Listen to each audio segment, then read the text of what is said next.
Bienvenido a su programa Hablemos de Salud. Yo soy la doctora Jessica Álvarez y hoy contamos con la presencia del doctor Sócrates Bautista. En breve conversaremos con él.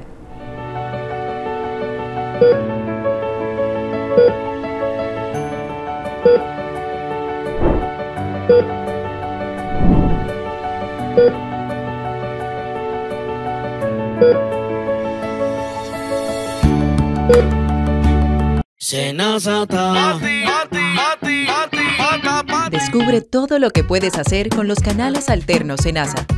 Si ingresas a la app Senasa en la opción Servicios, Solicitud, puedes realizar tus preautorizaciones médicas desde cualquier lugar.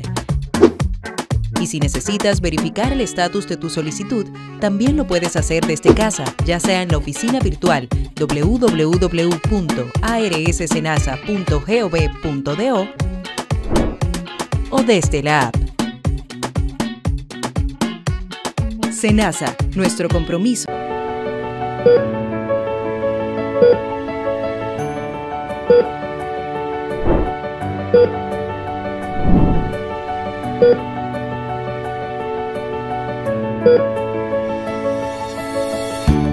Como dije anteriormente, hoy contamos con la presencia del doctor Sócrates Bautista. Doctor, un placer tenerlo en nuestro programa. Muy amable. Doctor, hoy vamos a tocar un tema que he visto que ha estado incluso con mucha publicidad en la prensa, las enfermedades inflamatorias intestinales. ¿Podría explicarnos un poquito de qué se tratan estas enfermedades? Sí, la enfermedad inflamatoria intestinal son dos. Una es la colitis ulcerosa y la segunda es la enfermedad de Crohn. La colitis ulcerosa es una enfermedad que actúa a nivel de lo que es el intestino grueso, o sea, el colon, y es una enfermedad que actúa a nivel de la mucosa. Nosotros tenemos varias capas en el intestino, una capa superficial adentro que está íntimamente ligada a toda la materia fecal, donde está la superficie de absorción y todo, que se llama capa mucosa. Después hay otra que se llama submucosa, después está la muscular, que son dos, una longitudinal y otra. Bueno, la estoy complicando un poquito, pero en esa capa superficial, que es la mucosa, actúa la colitis ulcerosa. Y la otra es la enfermedad de Crohn, que es una enfermedad que puede aparecer en cualquier segmento del tubo digestivo y es transmural, o sea, que afecta todas las capas. Entiendo. ¿Y cuál es la importancia de esto? La importancia de esto es que la colitis ulcerosa, al estar en el colon, que es la última parte, el último segmento del tubo digestivo y siempre afecta el recto, el síntoma principal es la diarrea. Okay. Y como se ulcera, puede venir la diarrea con sangre. Y segundo, la urgencia defecatoria, o sea que los pacientes quieren ir inminentemente al baño e incluso a veces se les salen las heces fecales. Oh, wow. Esa es la colitis ulcerosa. Ahora, Sí. la enfermedad de Crohn, dependiendo del segmento del tubo digestivo que se encuentre, pueden venir los síntomas. Por ejemplo, si está en el intestino delgado, puede ser dolor, porque y un dolor tipo suboclusivo, o sea, que el individuo cuando elimina gases por abajo se mejora, o cuando erupta, Okay. o cuando vomita a veces, porque el intestino empieza a disminuir de calibre. Lo mismo cuando la enfermedad es del Crohn, es de colon, Sí. que puede, sobre todo cuando aparece en la región perianal alrededor del ano, puede hacer fístulas. Okay. Y eso puede traerle muchísimos problemas a los pacientes e incluso fístulas que pueden ir desde el recto a la vejiga y hacer infecciones urinarias frecuentes, y fístulas que van del recto a la vagina en algunas mujeres y pueden tener excremento por la vagina. Sí. Ahí son muchas las alteraciones que pueden presentar una enfermedad u otra. El problema es que son enfermedades de origen autoinmune, o sea que el individuo crea anticuerpos contra su propio intestino, y eso lleva a que se produzca el problema. No se sabe cuál es la causa, pero se habla mucho de la contaminación, de las alteraciones en la microbiota, o sea, en todas las bacterias que nosotros tenemos a nivel del intestino, y hay una alteración que se llama disbiosis, que es cuando la bacteria que nosotros tenemos, las malas, sobrepasan las bacterias buenas, entonces entran a la mucosa intestinal y viene el sistema inmunológico a responder, y ahí viene el desequilibrio tan importante que se produce en este tipo de enfermedad. Sí. Entonces también se asocian con otro tipo de enfermedades o de manifestaciones fuera del intestino, como es, por ejemplo, a nivel reumatológico, lo que se llaman espondiloartrosis, tanto central a nivel de la columna, como periférica a nivel de las articulaciones. Pueden tener manifestaciones a nivel dermatológicos, como por ejemplo pueden tener una enfermedad, una alteración que se llama pioderma gangrenoso, la colitis ulcerosa, como también el Crohn puede tener un tipo de eritema que se llama eritema nodoso. A nivel oftalmológico también pueden tener manifestaciones como son las uveitis y la epicleritis. O sea, todas las enfermedades de origen autoinmune, directa o indirectamente, pueden relacionarse con la enfermedad inflamatoria intestinal. Dato clave, no se sabe qué la gatilla, y en segundo lugar, hay muchos medicamentos que la controlan, pero no tienen una cura. ¿Y no habrá algún factor tal vez hereditario que en una familia se manifieste, o quizás alguna condición X que haya que en una persona se manifieste o no? Sí. Nosotros tenemos muchos hermanos y padres e hijos, y a nivel universal se sabe que hay familias que tienen predisposición genética.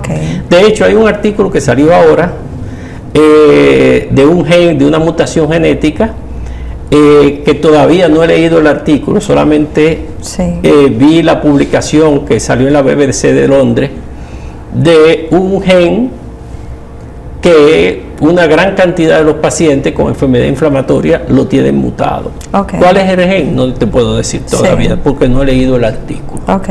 Pero eso recién hoy lo leí en la prensa. Coincidencia.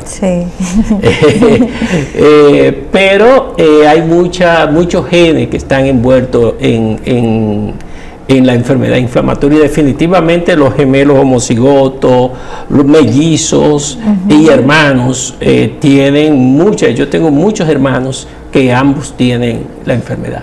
¿Y cómo se va manifestando esta enfermedad, tanto la de Crohn como el de úlcera? La colitis ulcerosa. La colitis ulcerosa, exacto. ¿Cómo se va manifestando? Y bueno, generalmente son enfermedades crónicas, o sea, produce la diarrea, es uno de los síntomas. Pero antes de eso no hay alertas, me refiero, que el paciente pudiera asustarse. Muchos de esos pacientes, sobre todo el Crohn, que empieza con diarrea y ve sangre, sale corriendo. Sale corriendo, exacto, Pero el que tiene un dolor y va a un médico, le hacen colonoscopía, le hacen gastroscopía y no le encuentran nada, dice, eso es psicológico. Eso es un síndrome de intestino irritable. Pero realmente no es tan así. Porque a veces eso que le llaman, entre comillas, síndrome de intestino irritable, fue que no le estudiaron el intestino delgado. Entonces el paciente viene presentando dolor, dice que se distiende, que se siente mal, que lo despierte en la noche, que el síndrome de intestino irritable no despierta al paciente en la noche. Entonces, a veces se pierde mucho tiempo hasta hacerle el diagnóstico. Hay estudios de la Asociación Europea de Pacientes, que salió hace unos años, que para diagnosticar el Crohn a veces duraban hasta 5 años para hacer el diagnóstico. Entonces, para hacer diagnóstico de enfermedad de intestino delgado, lo primero que nosotros tenemos que saber es que el intestino delgado está ahí. y pensar las enfermedades, porque si no se hace lo que estamos haciendo ahora, difundiéndola, no se hacen los diagnósticos. Seguimos con que eso es mental. Y muchos de los que tienen la enfermedad no se la diagnostican a tiempo, y hay lo que se llama la ventana de oportunidad. Y la ventana de oportunidad es tú encontrar la enfermedad en un estadio temprano, sí, claro, y empezar a tratarla, y de esa manera tú vas a cambiar la historia natural de la enfermedad a la larga. Entonces lo que buscamos es que el paciente nunca vaya a cirugía y que el paciente viva su vida plena. Dato importante, generalmente aparece en la juventud y en la niñez. O sea, el pico máximo está entre los 20 y los 40 y los 30 años. Y hay un segundo pico, 30-40. Y después aparecen entre los 50 a los 60 también hay un pico. Que de hecho es la estadística que nosotros manejamos aquí en el país también. Sí, sí. Aquí en el país hay algo curioso, es que nosotros tenemos más enfermedad de Crohn que colitis ulcerosa. Entonces, no se sabe el por qué. Nosotros tenemos estamos totalmente contrario a lo que pasa en la mayoría de los países que tienen más colitis ulcerosa que Crohn. Es un dato curioso para nuestro país. Los medicamentos. Los medicamentos realmente, hay un sinnúmero de medicamentos para frenar el proceso inflamatorio, y con esos medicamentos yendo directamente a la diana del sistema inmunológico, ya sea el TNF-alfa, ya sea los antiintegrinas, ya sea, hay un sinnúmero de moléculas dianas terapéuticas que están dirigidas a esos medicamentos, y el paciente en general hace su vida completamente normal. Los muchachos estudian o trabajan, se casan, tienen familia, o sea, y pueden hacer su vida normal. Tanto dolor produce y tantas manifestaciones que la vida se descontrola hasta tal punto de no poder tener una vida normal. En general sí. En general sí. En general, cuando no se hace el diagnóstico se sufre. Sí, se sufre. Pero lo más importante es hacer el diagnóstico, identificar y ver qué droga se le va a dar. Doctor, cuando usted habla de diagnóstico, ¿de qué forma se realiza un diagnóstico en estas enfermedades? Radiografía, estudios ya de sangre, o sea, más o menos cuáles son esas pruebas. Haciendo una buena historia clínica. Ay, usted va a tener que dar cátedra entonces de las una buena historia clínica y pensar que esas enfermedades existen. Sí. Porque si no la piensa, no la va a diagnosticar por la mejor historia clínica que haga. Entonces, eso es lo primero. En segundo lugar, los análisis de laboratorio. Hay datos específicos que nosotros buscamos. Por ejemplo, en el hemograma anemia por pérdida de hierro generalmente. Encontramos también las plaquetas. Cuando hay inflamación tienden a aumentar. Tú encuentras una trombocitosis, que son las plaquetas, porque en 500, 600 incluso pueden hacer tromboembolismo de pulmonar y trombosis venosa profunda, etcétera. Sí. Otro dato de laboratorio importante es la proteína C reactiva. Son los reactantes de fase aguda alta, la eritrosedimentación también alta. Y una prueba que se hace en la materia fecal que se llama calprotectina fecal, que mide los glóbulos blancos llamados neutrófilos, que son de los que nos protegen en la materia fecal y no deben de aparecer ahí. Entonces, si la calprotectina está en 1000, 1200 y hasta 50, tú dices, aquí hay un proceso inflamatorio. No puede dar el diagnóstico, pero ya tú, con la historia clínica y con estos datos, te puede ir ubicando de que puede ser una enfermedad de Crohn o una colitis ulcerosa en caso de que el paciente tenga diarrea. Sí, sí. Entonces, pero tú tienes que pensarlo. Tú tienes que pensarlo. Entonces, bueno, se le harán los estudios correspondientes. Nosotros le hacemos gastrocolonoscopía, porque el lugar más frecuente donde aparece la enfermedad es al final del intestino delgado, que se llama ilion terminal. Entonces nosotros llegamos hasta ahí, tomamos biopsias y la mandamos al patólogo, y ahí en el ilion terminal generalmente hay 3 enfermedades que son las más frecuentes. Una es la tuberculosis intestinal, que es importante saber si es una tuberculosis o no, porque si le da el tratamiento del Crohn a un paciente con tuberculosis, el paciente va a tener graves problemas. 2, el linfoma primario del intestino delgado, y 3, la enfermedad de Crohn. Generalmente nosotros encontramos más la enfermedad de Crohn que las otras 2. La tuberculosis intestinal, si bien aparece, es más frecuente a nivel pulmonar. Entonces, y en nuestro país nunca tú debes de dejar de no pensar también en tuberculosis. Bien, entonces esas 3 enfermedades hay que pensarlas, pero cuando tú entras, generalmente endoscópicamente, tiene el aspecto de empedrado el intestino delgado, con úlceras que parecen serpientes, se llaman serpiginosas y profundas. Entonces tú le tomas biopsia y aparecen granulomas. A ver, digo, no siempre aparecen.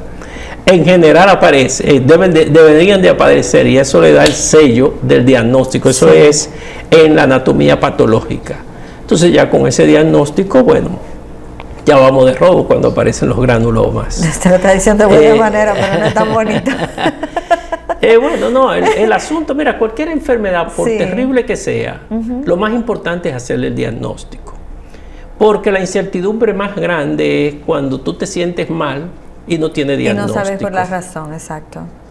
Entonces, cuando tú tienes diagnóstico, ya tú te dices, bueno, ya nosotros sabemos qué es lo que hay que hacer.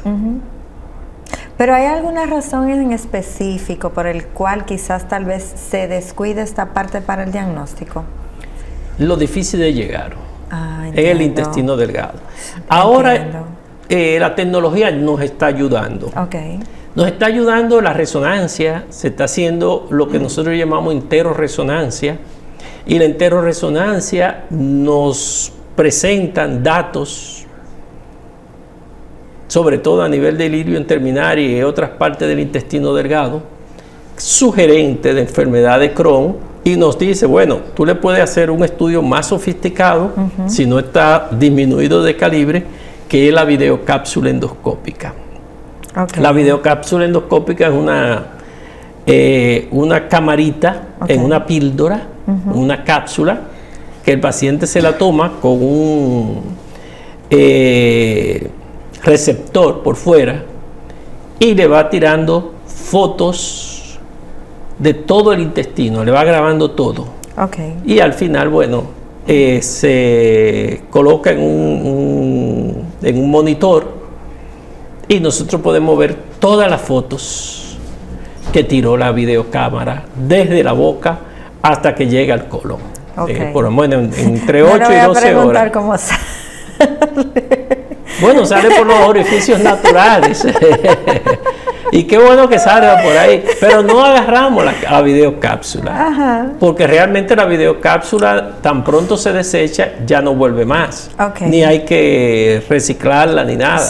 Eso es desechable, y lo que se hace es que se lleva el receptor, se pone a cargar en un software que hay, y ahí en el trayecto va tirando las fotografías, ya luego se desecha. Desde que tú te la tomas, la videocápsula tiene la cajita que viene, tiene un código de barra, en donde el receptor se activa con el receptor, el código de barra, entonces se prende. Entiendo. Entonces el paciente se la toma y ya tan pronto termina la vida útil de esa todo deja de funcionar en ese momento. Ya directamente se desecha. O sea que no hay posibilidad alguna de tú reutilizar una videocápsula. No estaba pensando realmente en la reutilización, sino en cómo el paciente controla la camarita para atraparla cuando No, ya eso, después que llegó al colon, ya no hay posibilidad de que se quede ahí. Entiendo. Doctor, ¿cuál sería el tratamiento en una etapa temprana de ambas enfermedades? Eso es una obra de arte. Ay, ay, ay. No, realmente, por ejemplo, en la colitis. Ajá. En la colitis, si es una colitis, una proctitis, o sea, cuando nada más afecta el recto, da muchos síntomas, pero el paciente se puede tratar con un supositorio de mesalazina diario. No diga nombre, doctor, porque ahorita se ponen Mesalazina creativos. es el nombre de la droga. Sí, pero que se me ponen creativos después. También... Usted sabe que aquí la automedicación es una cosa grande. Sí, es un peligro. Eso es... Y bueno, hay otros tratamientos que se prefieren sobre todo esos medicamentos que son los biológicos. Ok. Los biológicos, como el infliximab, que son, por más creativos que se pongan, no lo van a poder comprar porque son de alto costo. Ok. Tienen que estar selladas esas No, y que tienen que ser colocados en una sala de infusión. Ok. O sea que por más creativo no van a poder lo van a poder poner. Sí. Y realmente lo manejan, son medicamentos muy especializados. El problema de los medicamentos son el coste. Ok. Y el domingo acabamos de hacer una marcha, una caminata, un encuentro por el Día Mundial de la Enfermedad Inflamatoria, que es el 19 de mayo. Ok. Pero ¿qué pasa? Si es la 9ª caminata que hacemos. Hubo 2 que no se hicieron precisamente por la pandemia. Pero nosotros en esa caminata tratamos de que toda la población conozca la enfermedad inflamatoria y 2, de que todo el mundo sepa acá que la seguridad social todavía no nos reconoce esas enfermedades.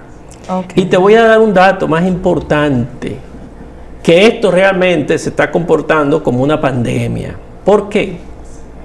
Porque en la actualidad el 0.75% de la población a nivel mundial ya tiene enfermedad inflamatoria. En España, ellos dicen que ya tienen el 1% de la población.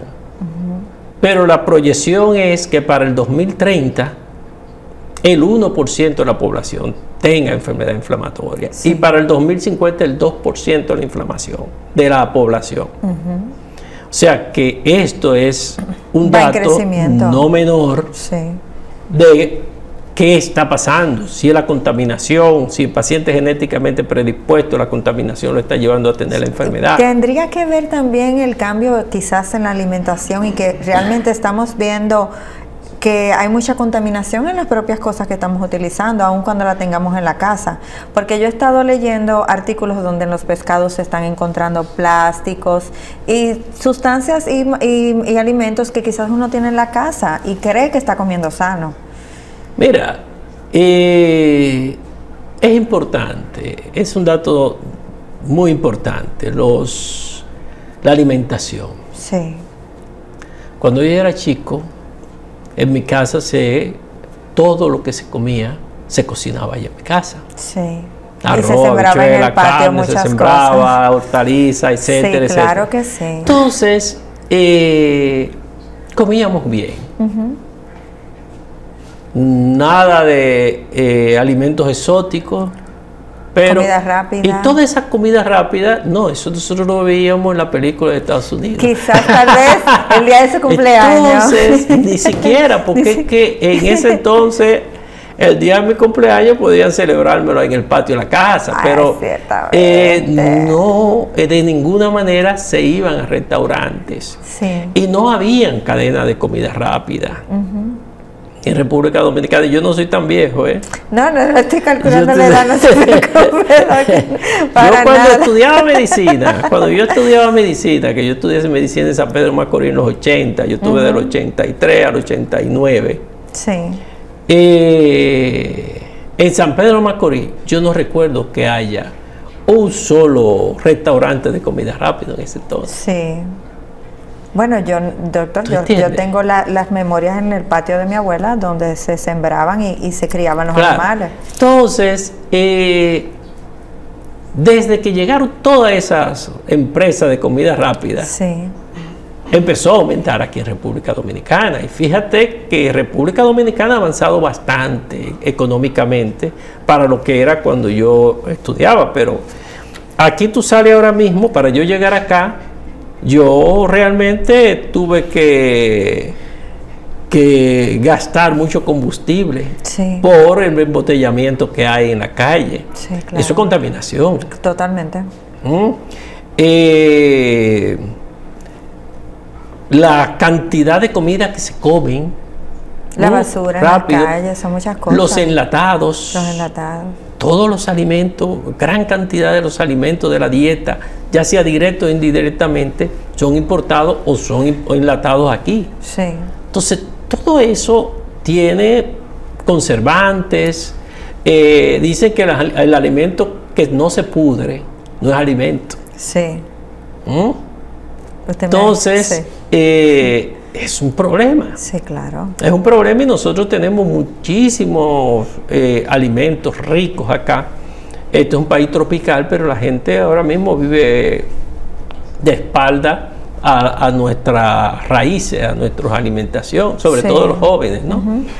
Y yo tengo ese problema en mi casa, que yo tengo una hija adolescente que ella quiere comer comida rápida. Sí, claro. Y realmente es un problema. Y hay otros hábitos que quizás tal vez empeoren los cuadros de estas enfermedades. Me refiero al alcohol, tabaco. La microbiota, que te dije al principio. Sí, sí. Que es el microbioma, como le llamamos nosotros. Ese tipo de pacientes tiene que ver mucho, primero, ¿cuántas cesáreas se hacen a las mujeres embarazadas ahora? Todas. Todas se hacen cesáreas. Hay poco parto natural. Entonces, el individuo debe poblarse su flora intestinal desde el canal de parto, que adquiera las bacterias que hay ahí. Y de hecho, el pH de la mujer cuando está embarazada, cuando va a dar a luz, cambia, se alcaliniza, y si eso hace que crezcan bacterias, y esa bacteria, eso está todo calculado, y es para que cuando el niño vaya, adquiere esa bacteria y empiece a poblarse su intestino. 2, lactancia. Sí. La madre no lacta. Es más, tú vas a la clínica, porque mi hija nacieron aquí. ¿Y qué hicieron en la clínica desde que mi hija nació? Le dieron biberón. Les regalaron fórmulas cortesía del laboratorio X. Sí. ¿Qué quiere decir eso? No lacte, dale esto. Entonces, la lactancia no puede ser negociable, porque nosotros somos mamíferos y nos pare una mujer, no una vaca. Sí. Entonces, todas esas inmunoglobulinas, todo ese problema de obesidad que hay, tiene que ver mucho con la microbiota. Entiendo. Entonces, no se lacta. Y eso también ha hecho que se disparen. Todos esos muchachitos que nacieron en el 2000, en el 99, 98, ahora están sufriendo las consecuencias quizás de no lactado y quizá el tema de la cesárea. Entonces es un problema porque no sé qué es lo que pasa con los obstetras. Sí. Parece que no le pagan la labor de parto, no sé, pero al final no se están haciendo la medicina como debe de ser, es lo que yo creo. Doctor, y en un estadio, ¿cuándo estas enfermedades comienzan a manifestar molestias preocupantes para el paciente? Si se ha descuidado o no, si no le han identificado la enfermedad. Mira, la colitis ulcerosa generalmente el paciente se aísla por completo. Ok. ¿Por qué? O deja la escuela si es un adolescente, porque no soporta socializar. Sí, va a querer ir porque al baño. quiere ir al baño urgentemente y se va agilando hasta que se queda solo, fuera. Sí. Esa es una. La enfermedad de Crohn, cuando empieza a estenosarse, o sea, a disminuir de calibre o a fistulizarse, a comunicarse de un lado para otro. Ese es otro problema serio, sobre todo cuando es a nivel perianal o incluso cuando lo tienen, pierden peso, se desnutren. O sea, hay un sinnúmero de manifestaciones clínicas que realmente lo saca del juego. Sí. Y hasta que se diagnostique, y después que se diagnostica, bueno, identificar cuál es el mejor medicamento. Sí. Doctor, lastimosamente debemos irnos en la pausa, pero ha mencionado la palabra fístula en varias ocasiones y quisiera que le explicara a algunas personas que quizás no lo entienden cómo es esta situación de la fístula. En breve regresamos con su programa Hablemos de Salud.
Regresamos nuevamente a su programa Hablemos de Salud con el doctor Sócrates Bautista. Doctor, me quedé en la pregunta del proceso de esto, de la fístula que se produce, porque quizás algunas personas no entenderían del todo el término.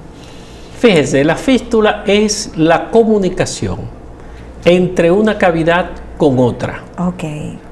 Es como un bypass. Entonces de repente esto se abre y va para otro lado. Entonces, a veces hay una colección, un absceso acá, y por acá pasa el intestino, por ejemplo. Y esto está muy inflamado y ese absceso se pega y se abre un agujero aquí y se comunican las dos entidades. Entiendo. Eso se llama fístula.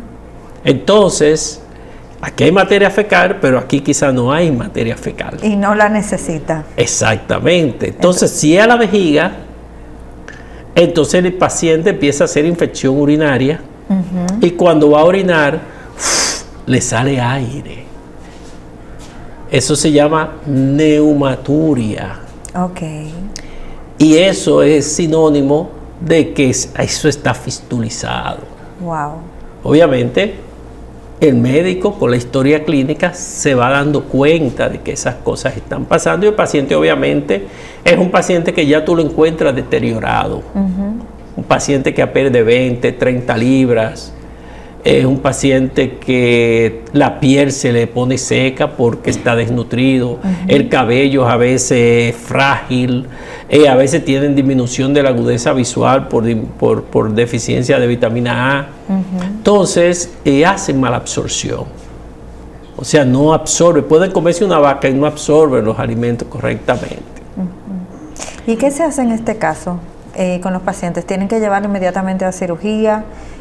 No, la idea no es llevarlo a cirugía. ¿Y cuál es la idea, doctor? La idea es tratarlo, hacerle el diagnóstico y darle tratamiento, porque muchos de esos medicamentos cierran las fístulas. Ya entiendo. Esa es la idea. ¿Y la parte que se queda contaminada? doctor? No, se le da antibióticos. Ajá. Obviamente, si es a la vejiga o algo, hay que operar el paciente. Entiendo. Y en la vagina también a veces hay que operar el paciente. Sí, hay sí. que defuncionalizarlo, dejarle una bolsita por un tiempo, Ajá. hasta que todo vuelva a la normalidad y después cerrarlo. Entiendo. Pero con un tratamiento. Claro, el siempre. tratamiento debe de ir siempre. ¿Cuáles serían síntomas de alerta que desde el hogar una persona pudiera preocuparse e irse a hacer un diagnóstico certero con respecto a estas enfermedades, doctor? Mira, diarrea crónica. ¿Y qué yo entiendo por diarrea o cómo se define diarrea? Diarrea es la disminución de la frecuencia, el aumento de la frecuencia, o sea, el individuo va muchas veces, y la disminución de la consistencia de las heces por encima de 200 gramos en 24 horas. Entonces, hay personas que van 100 veces al día al baño, 30, 40, pero es un poquitico, con moco y sangre y un poquito de materia fecal y una urgencia constante. Eso, cuando tú lo pesas en 24 horas, hace menos de 200 gramos. Okay. Eso se llama pseudodiarrea. Y eso te hace pensar de que el problema está en el colon. Ahora, si es abundante, más de 200 gramos, puede que sea del intestino delgado. 1. Entonces, signo de alarma. Sangre siempre es un signo de alarma. Porque la sangre puede ser por hemorroides, lo más frecuente. Puede ser por un tumor, puede ser por un cáncer. Y de hecho, la colitis ulcerosa, después que pasan 10 años del paciente tener una colitis, puede aumentar la incidencia de cáncer de colon con respecto a la población general. Okay. O sea, son signos realmente de alarma. Esa pérdida de peso, la fístula, todo eso son signos de alarma, no necesariamente para cáncer. Pero Sí. los pacientes, pacientes con dolor crónico en la barriga, tipo cólico, que mejore por ahí cuando elimina gases por abajo, es un paciente que tiene que pensar que tiene gente que fueron toda su vida, iban regularmente al baño y de un momento a otro ya no van. Sí. Es un signo de alarma. Y en una fase de descuido, como estábamos mencionando anteriormente, de que a veces duran 5 o 6 años en diagnosticar estas enfermedades, ¿qué tan grave sería la situación en una persona? Bueno, todo depende de lo agresiva que sea la enfermedad en ella. Okay. Porque yo no puedo decir que un paciente va a ser más agresivo que otro. Eso es individual. Es individual, claro, es individual. Pero nosotros en el tratamiento tenemos metas corto, mediano y largo plazo. Y dependiendo de esas metas, a corto plazo, ¿cuál es la primera meta? Que el individuo se mejore. Respuesta clínica. Después, a mediano plazo, ya remisión de la enfermedad, o sea, que el individuo, el intestino vuelva a la normalidad. Y a largo plazo, remisión profunda. Y la remisión profunda es cuando ya histopatológicamente en la colitis ulcerosa ha remitido y en la enfermedad de Crohn, la parte transmural de lo que había al principio ya no sea un problema. Okay. Eso no quiere decir que se curó.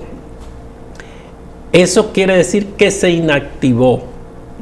Y el individuo va a hacer su vida completamente normal, pero no puede dejar de tomar el medicamento. Y aparte del medicamento, el estilo de vida, el estilo de vida ¿de qué forma tiene que llevarlo? Porque pudiera que algo lo desencadenara de nuevo.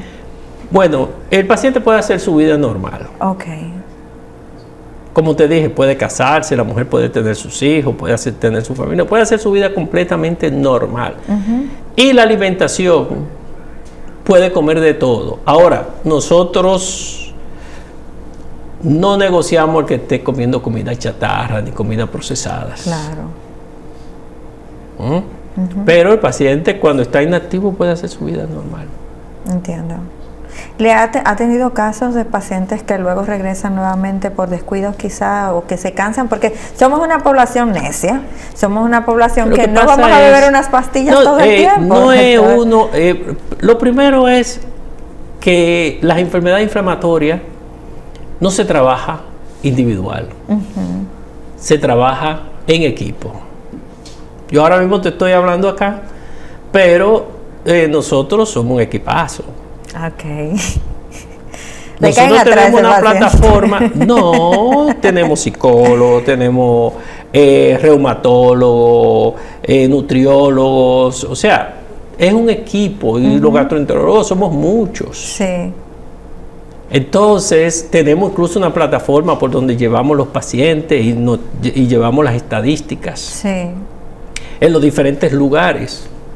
Entonces, eso nos hace tener un mayor acercamiento y hacer una medicina interdisciplinaria.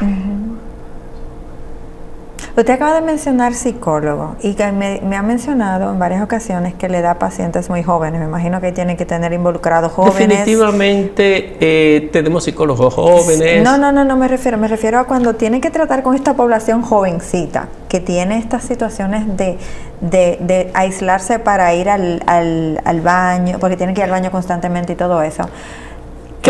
¿Qué tanto necesita reforzar el mano a mano usted como doctor con estos muchachos para que entiendan que tienen que ayudar, o sea, dejarse ayudar? Mira, ellos se dejan ayudar porque son jóvenes que maduran a destiempo.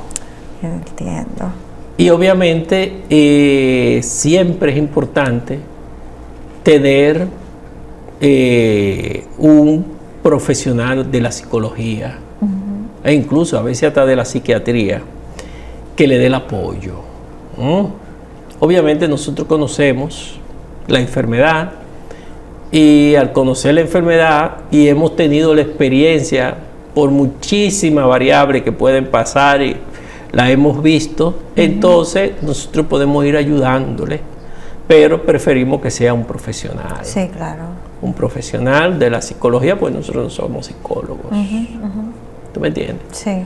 Entonces, todo eso es válido, no solamente psicología a él, sino a la familia, porque esto altera a la familia. Le iba a preguntar justo esa partecita, ¿de qué manera la familia tiene que intervenir con pacientes con estas situaciones? La familia, mira, la familia siempre está. Y tú ves que el joven lo lleva a la mamá, va el papá, o sea, va a la familia. Y a mí me gusta, después que hace el tratamiento, que el muchacho se me aparece solo. Digo, ya está mejor. Ese es el de alta ligero que te está dando. Ya me lo soltaron en banda. Sí. Y eso lo veo y es lindo cuando el paciente se me aparece. Mira, el domingo en la caminata que hicimos, fueron alrededor de 400 personas. Fue muy lindo. Sí. Y en la caminata me encontré allá con un jovencito que la mamá, yo decía, pero esta mujer me va a poner muchacho mal. Y él fue solo a su caminata. Mami no pudo venir, pero yo vine. Y lo vi gordo, fuerte. Digo, mira qué bien. Qué lindo, él está en tratamiento biológico y era así de flaquito, lo vi gordo, fuerte. De hecho, la camiseta creo que ni le sirvió. Entonces, eso es cuando los pacientes están tratados para enfermedades inflamatorias. Sí. Doctor, ¿cuál sería una sugerencia de usted para un diagnóstico temprano? Porque tenemos muchos adolescentes, o sea, ya en esta situación. ¿Qué usted recomendaría que como padre uno pudiera hacer a tiempo para evitar que las enfermedades avancen? Bueno, lo primero es ir a un facultativo, preferiblemente gastroenterología si el joven está con dolor abdominal. Ver en qué contexto, si el dolor lo despierta o si la diarrea lo despierta. Porque cualquier patología, cualquier síntoma, que despierte al paciente es un signo de alarma, de organicidad, no de alarma, de organicidad, de que algo está pasando.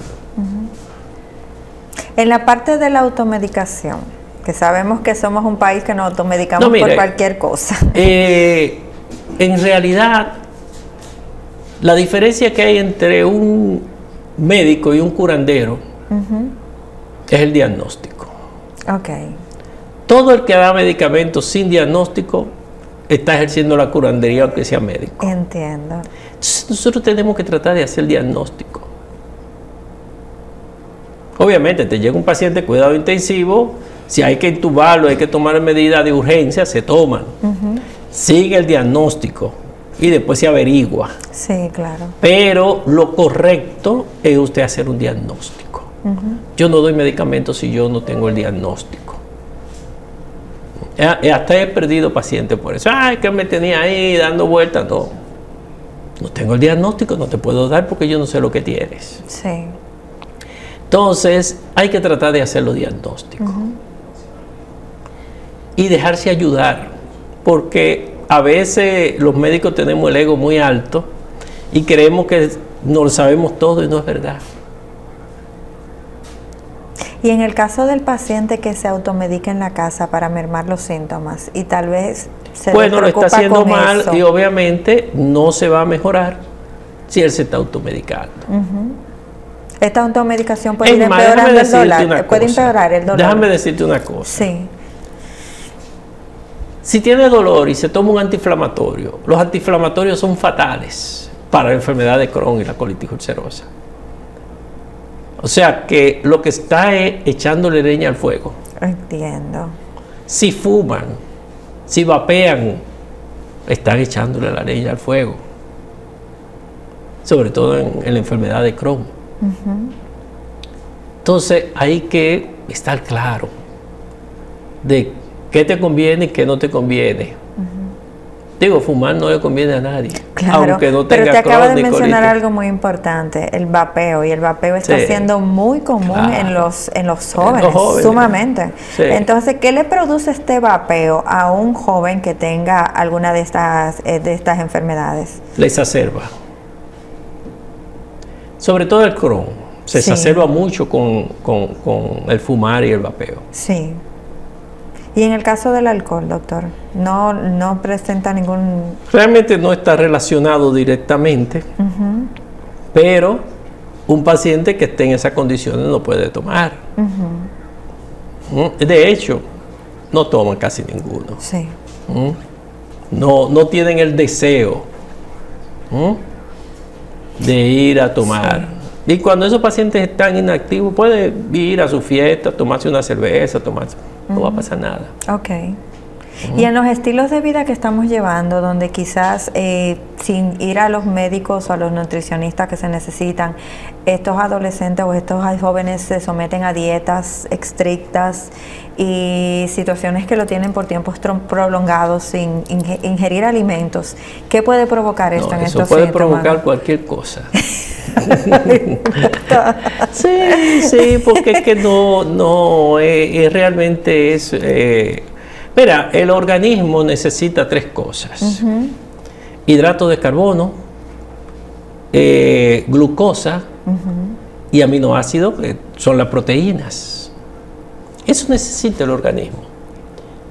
Más agua, electrolitos, etc. Entonces, para que el organismo funcione, tú tienes que darle eso al organismo.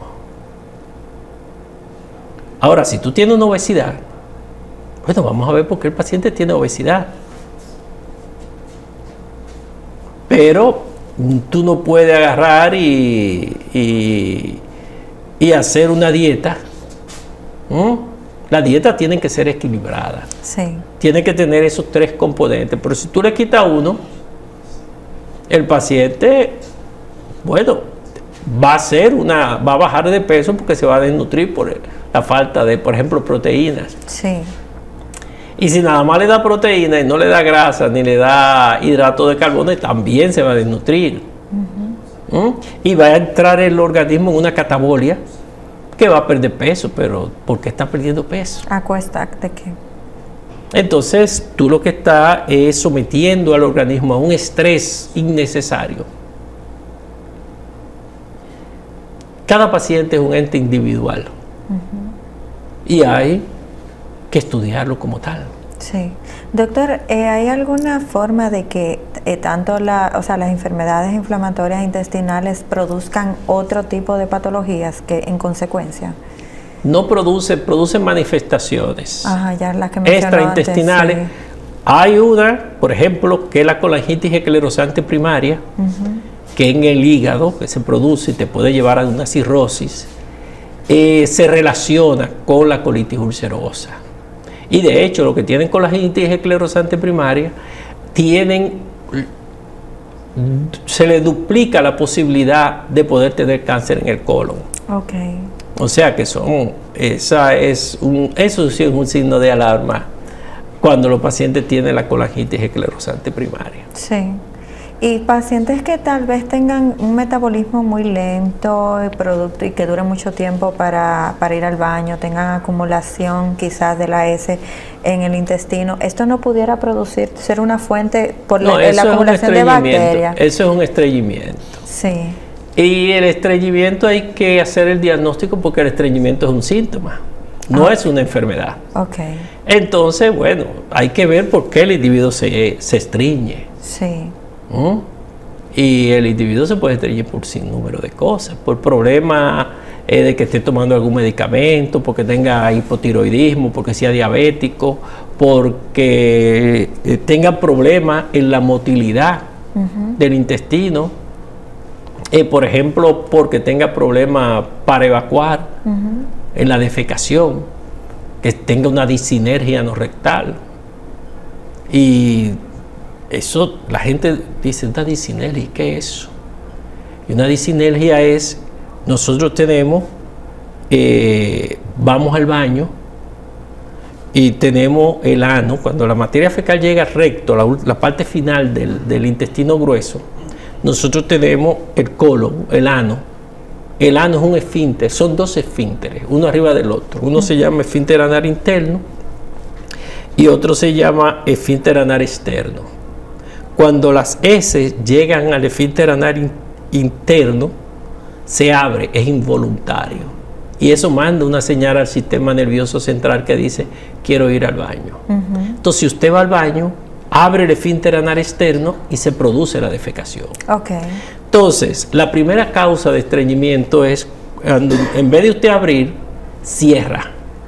Entiendo. Y no baja. Entonces, eso generalmente se produce porque las mamás le dicen a las niñas, sobre todo, no te me sientes en el inodoro público, usted se la aguanta hasta llegar acá. Y las niñas se acostumbran a tener el ano cerrado. Sí. Y llega un momento que no lo abren más. Sí.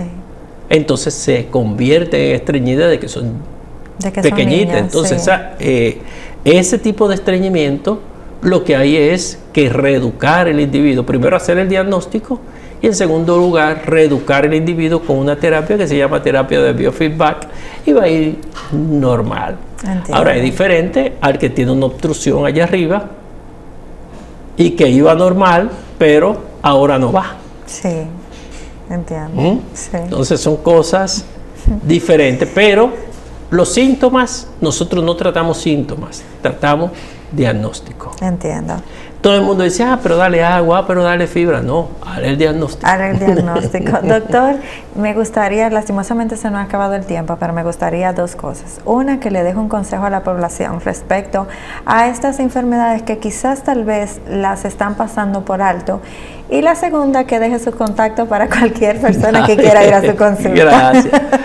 Bueno, consejo: que todo dolor abdominal, diarrea por más de 30 días debe de ser estudiado. Vayan a un facultativo, al gastroenterólogo, a un médico internista, para que le hagan un reconocimiento y le estudien, sobre todo con análisis, examen físico.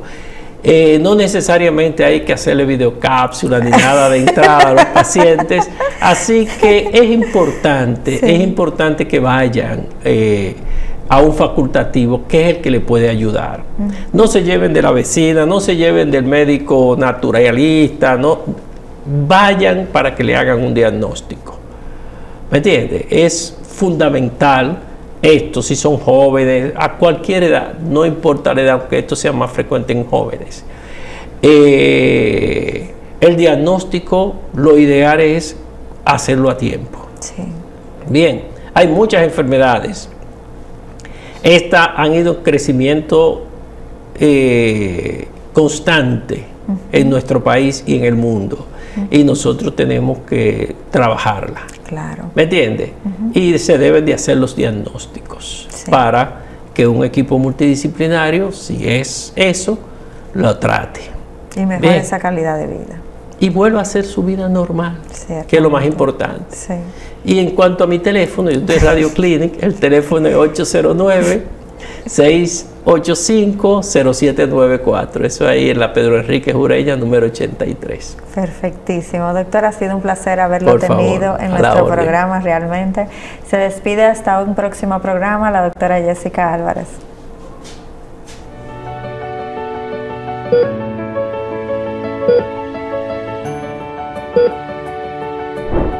Thank you.